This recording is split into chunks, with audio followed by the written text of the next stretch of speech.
Hello दोस्तों, welcome to Jayanta classes. दोस्तों, मेरा नाम है शिवम पांडे और आप सभी का मैं अपने यूट्यूब चैनल जयंता क्लासेस में स्वागत करता हूं। दोस्तों, नीट का एग्ज़ाम 13 सितंबर को है और अब मुश्किल से 20 डेज ही बचे हैं आपको प्रिपरेशन करने के लिए। तो आज से हम आपको लास्ट 10 ईयर का नीट में जो क्वेश्चन आया है उसको प्रैक्टिस कराएंगे, ताकि आपको ये अंदाज़ा रख पाए कि नीट में क्वेश्चन एनसीईआरटी से हैं या उससे बाहर।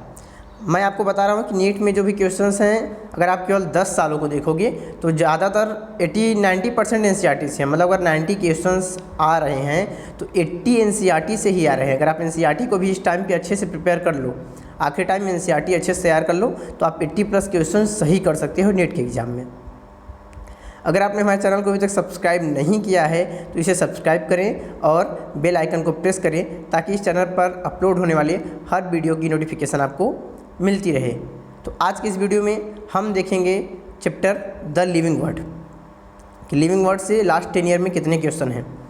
तो हमारा पहला क्वेश्चन है, evolutionary history of an organism is known as.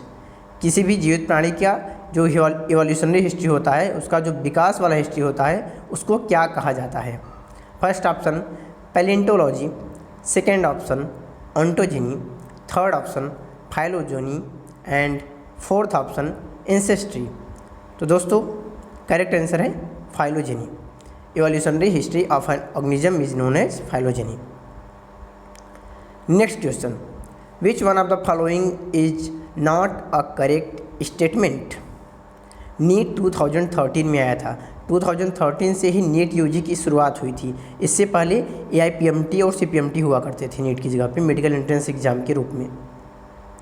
तो देखिए, ऑप्शन ए है, botanical gardens have collection of living plants for reference. Botanical garden में पौधों का एक समूह होता है, ठीक है, कलेक्शन होता है, ग्रुप होता है, जो कि लिविंग प्लांट्स का होता है, उन्हें दिखाने के लिए रखा जाता है। तो यह स्टेटमेंट सही है। Option B, a museum has collection of photographs of plants and animals. एक म्यूजियम में प्लांट्स और एनिमल्स के फोटोग्राफ्स का कलेक्शन होता है। तो ये स्टेटमेंट गलत है। म्यूजियम में डेड प्लांट और एनिमल्स का जो होता है वह डेड रखा जाता है उन्हें, ठीक है। उन्हें क्या कहा जाता है कि एल्कोहल इस सब में वो करके काफ़ी लंबे समय तक डेड उनका वो रखा जाता है कि आप डेड देख सकते हो कैसे होते हैं, प्रिजर्व फॉर्म रखा जाता है उसका। Option C, key is taxonomic aid for identification of specimen. Key जो होता है वह स्पेसिमेंस को पहचानने के लिए एक टेक्सोनॉमिकल एड है, तो ये सही है। Option D, herbarium houses dried pressed and preserve plant specimens. Herbarium में आपको सूखा हुआ प्रेस प्लांट स्पेसिमेन मिलता है, तो ये भी ऑप्शन सही है। तो यहाँ पे जो इनकरेक्ट स्टेटमेंट है वह है ऑप्शन बी, म्यूजियम में फोटोग्राफ्स नहीं होते बल्कि डेड प्लांट और एनिमल का प्रिजर्व फॉर्म रखा जाता है आपको दिखाने के लिए। Next question, ICBN stand form. ICBN का मतलब क्या होता है। Option A, international code of botanical nomenclature. Option B, international congress of biological names. Option C, Indian code of botanical nomenclature and option D, Indian congress of biological names. तो दोस्तों, correct option है A, international code of botanical nomenclature. Next question, which one of the following animals is correctly matched with its particular named taxonomic category. इनमें से कौन सा animal correctly match है। Option A है tiger, Tigris the species. Option B, cuttlefish, Mollusca a class. Option C, humans, Primata the family and option D, house fly, Musca an order. तो दोस्तों, यहाँ पे करेक्ट ऑप्शन है ए, tiger, जिसका पूरा नाम होता है पैंथेरा टाइग्रिस। टाइग्रिस क्या होती है, स्पीसीज होती है। बाकी सभी ऑप्शन बी, सी और डी गलत हैं, क्योंकि ह्यूमंस में जो प्राइमेटा होता है वह ऑर्डर होता है, हाउस फ्लाई में मस्का जो होता है वह जीनस होता है। Next question, which of the following organisms is scientifically correctly named, correctly printed according to the international rules of nomenclature and correctly described। इनमें से कौन सा ऑर्गेनिज्म सही से उनका नाम लिखा गया है, सही से प्रिंट किया गया है नॉमेनक्लेचर के इंटरनेशनल रूल के हिसाब से और सही सही उनका वर्णन भी किया गया है।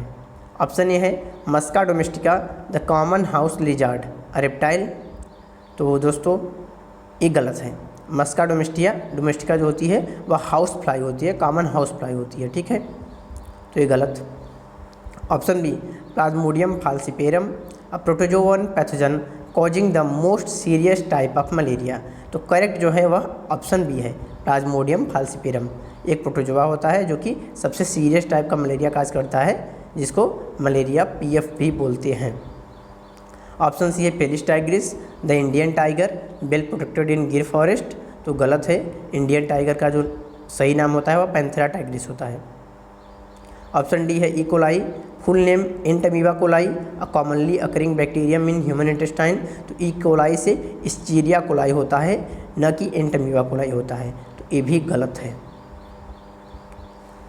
क्वेश्चन नंबर अगला, the common characteristics between tomato and potato will be maximum at the level of their. Option A potato और पोटैटो के बीच में जो कॉमन कैरेक्टर होगा वह किस लेवल तक मैक्सिमम आपको देखने को मिल सकता है। तो ऑप्शन ए है जीनस, बी है फैमिली, सी है ऑर्डर और डी है डिवीजन। तो करेक्ट आंसर है ऑप्शन बी फैमिली, क्योंकि पोटैटो और टोमेटो दोनों ही फैमिली सोलेनेसिया से बिलोंग करते हैं। तो इसमें करेक्ट ऑप्शन है बी। ये भी नीट केरला 2030 में आया था, मतलब केरला में एक क्वेश्चन पूछा गया था। अगला क्वेश्चन है biological organisation starts with. Biological organisation जो होता है वह उसकी शुरुआत कहाँ से होती है।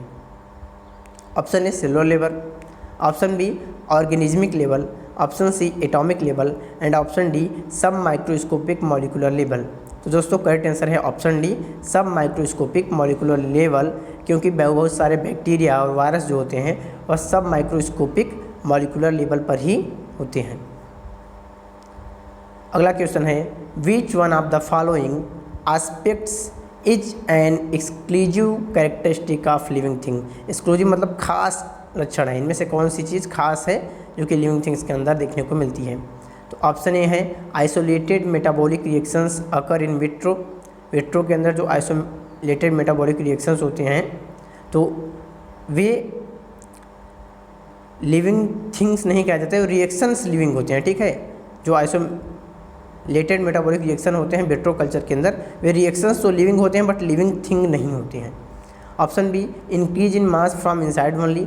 मास में जो इंक्रीज होता है वह केवल इनसाइड से, तो ये भी एक्सक्लूसिव कैरेक्टर नहीं है, यहाँ पे भी एक्सेप्शन होता है, क्योंकि ग्रोथ जो होती है वह दो तरीके से हो जाती है, लिविंग थिंग्स के अंदर इनसाइड से, जबकि नॉन लिविंग थिंग्स के अंदर मास डिपोजिशन हो जाता है आउटसाइड से, तो ये भी एक्सक्लूसिव कैरेक्टर नहीं है।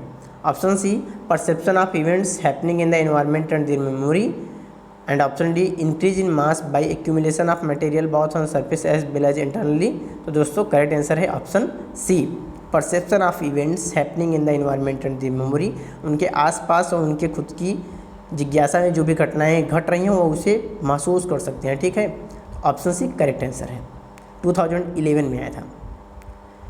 अगला question, it is much easier for a small animal to run uphill than for a large animal because. एक छोटे एनिमल के लिए पहाड़ को चढ़ना ज़्यादा सिंपल होता है एक बड़े एनिमल की तुलना में, क्योंकि option A it is easier to carry a small body weight. एक स्मॉल बॉडी वेट को ऊपर ले जाना आसानी होती है। B smaller animals have a higher metabolic rate. Smaller animals की जो मेटाबॉलिक रेट होती है वह हाई होती है। Option C small animals have a lower O2 requirement. छोटे एनिमल्स को ऑक्सीजन की आवश्यकता कम पड़ती है। Option D the efficiency of muscles in large animals is less than in the small animals. जो मांसपेशियों की एफिशिएंसी होती है, काम करने की क्षमता होती है, और छोटे एनिमल्स में ज़्यादा होती है बड़े एनिमल्स की तुलना में।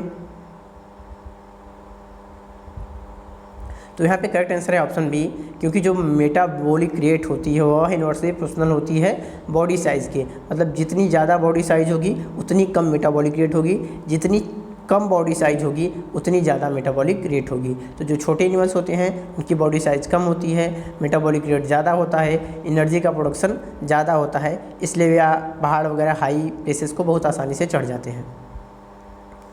Next question, study the 4 statements A to D given below and select the 2 correct ones out of them. आपको 4 स्टेटमेंट दिया गया है जिनमें से 2 सही स्टेटमेंट को चूज करना है। Statement A, definition of biological species was given by Ernest Mayr. Biological species की जो डिफिनीशन है उसको अर्नेस्ट मेयर ने दिया था, तो यस स्पीसीज कॉन्सेप्ट को ही अर्नेस्ट मेयर ने दिया था। B, photoperiod does not affect reproduction in plants.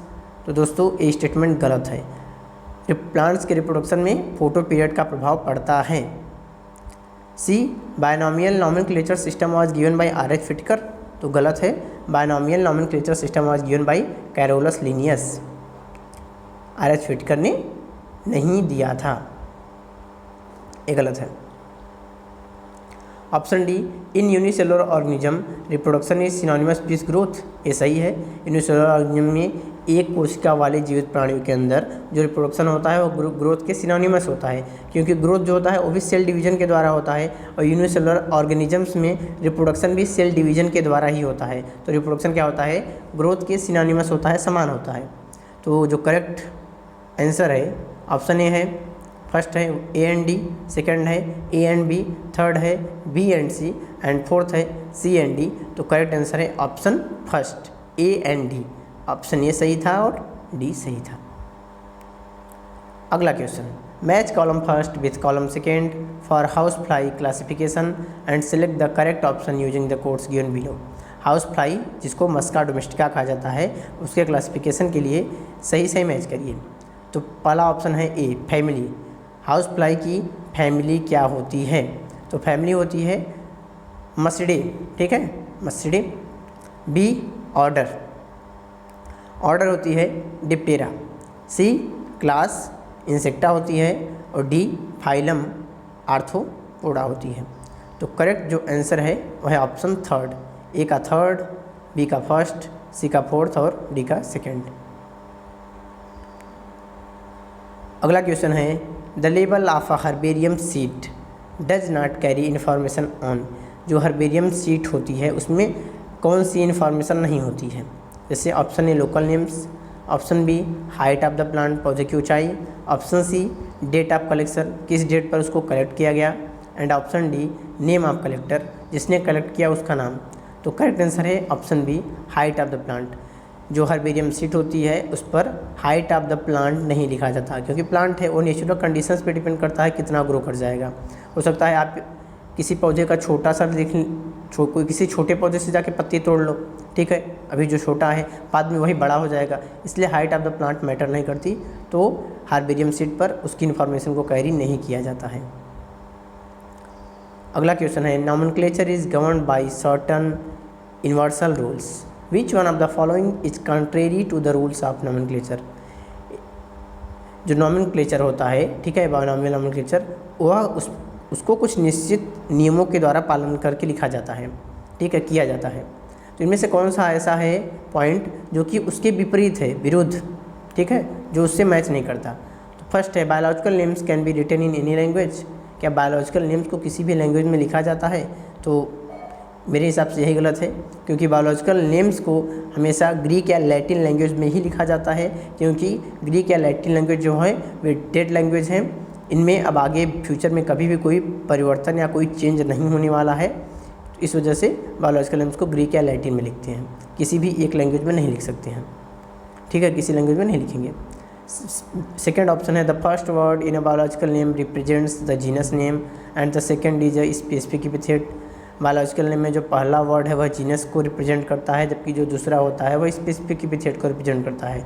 तो सही बात है। अगर हम होमो सेपियंस को देखें तो होमो क्या है, जीनस है, और सेपियंस क्या है, स्पेसिफिक एपिथेट है, स्पीसीज है। तो सेकेंड स्टेटमेंट सही है। थर्ड है, the names are written in Latin and italicised. Names को हम लैटिन में लिखते हैं, उसे इटैलिसाइज करते हैं, थोड़ा तिरछा करते हैं जब उसकी छपाई होती है। फोर्थ है, when written by hand the names are to be underline. जब हाथ से लिखा जाता है तो नाम्स को सेपरेटली अंडरलाइन किया जाता है, ये भी पॉइंट सही है। तो यहाँ पे जो गलत था वो है ऑप्शन फर्स्ट, मतलब सही आंसर ऑप्शन फर्स्ट है। इन चारों में आपको बताना था कौन सा स्टेटमेंट गलत है, कौन सा उसके अगेंस्ट है। तो फर्स्ट ऑप्शन है जो अगेंस्ट है, तो सही answer first. 38, phylogenetic system of classification is based on. Classification का जो फाइलोजेनेटिक सिस्टम होता है वह किस पे आधारित होता है? फर्स्ट, फ्लोरल कैरेक्टर्स, फ्लावर के लक्षण पे। Second, evolutionary relationships. Third, morphological features मतलब बाहरी संरचना पर। एंड फोर्थ, केमिकल कॉन्स्टिट्यूएंट्स उसमें रासायनिक घटक क्या हैं? तो दोस्तों करेक्ट आंसर है option second, evolutionary relationships. Phylogenetic system जो होता है वो इवोल्यूशनरी रिलेशनशिप पर निर्भर करता है कि मतलब किस तरीके से उत्पत्ति हुई है और फिर किस तरह के आगे उनमें लगातार परिवर्तन होता गया। एंड आखिरी क्वेश्चन है, two plants can be conclusively said to belong to the same species if they. दो पौधों को हम तभी कहेंगे वे एक स्पीसीज के हैं अगर उनके पास हो। First, have same number of chromosomes. Second, can reproduce freely with each other and form seeds. पहले ऑप्शन का मतलब है कि उनके पास क्रोमोसोम गुणसूत्रों की संख्या बराबर है। सेकेंड का मतलब है वे एक दूसरे के साथ फ्रीली रिप्रोड्यूस कर सकते हैं और बीज बना सकते हैं। Third, have more than 90% similar genes. उनमें समान जीनों की संख्या 90% से ज़्यादा होनी चाहिए। And fourth, look similar and possess identical secondary metabolites. वे दिखने में तो समान हैं और उनमें सेकेंडरी जो मेटाबोलाइट्स होते हैं बॉडी के अंदर वे सेम हैं। दोस्तों करेक्ट आंसर है option 2, can reproduce freely with each other and form seed. वे एक दूसरे के साथ फ्रीली रिप्रोड्यूस कर सकते हैं और बीज बना सकते हैं। तो देखिए लास्ट 10 ईयर में यही 15 क्वेश्चंस थे जो मैंने आपको बता दिए। बाकी इस वीडियो के डिस्क्रिप्शन बॉक्स में आपको नीट 30 ईयर और एम्स 21 ईयर के क्वेश्चंस की PDF फाइल मिल जाएगी। आप ढेर सारा क्वेश्चन प्रैक्टिस करो और NCERT को पढ़ो, क्योंकि आखिरी समय में आपके पास ज़्यादा वक्त नहीं है तो आप केवल क्वेश्चन प्रैक्टिस करो, NCERT पढ़ो। बाकी हम आपको क्वेश्चंस प्रोवाइड करेंगे, PDF प्रोवाइड करेंगे। तो दोस्तों thanks for watching, best of luck. फिर मिलेंगे अगली वीडियो में। अगर वीडियो अच्छा लगा हो इसे लाइक और शेयर करें। Good bye.